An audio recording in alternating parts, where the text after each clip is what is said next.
Katie Osborne for Truck Hero alongside Chris Fleeman from BAK Industries. And Chris, last year here at SEMA, we talked about the MX4. Absolutely, Katie. Do you remember what I told you about this cover? Yeah, that it's the bomb diggity. You know what? It still is. What makes it the bomb diggity? Well, first off, it's the matte finish with the aluminum panels, and then also it gives you your truck bed back. It gives you full truck bed access. Now it looks a little different than it did last year. Why is that? Absolutely, Katie. What we've been working on this year is enhancing the product. We have to keep raising the bar at BAK Industries because our customers expect more, right? So we're giving it to them. The first thing we've done, is the most visual thing, is on the top corners. We have a nice radius corner piece. It really cleans up that edge on the cover. Once you open up the cover, you'll see a lot of enhancements in there that just make it a cleaner look. You have end caps on the rails, you have black clamps, you have a new prop rod holder.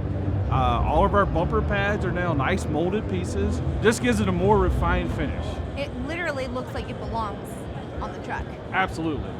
Well, thank you so much for your time, Chris. For more details, check out Truck Hero Social or truck-hero.com.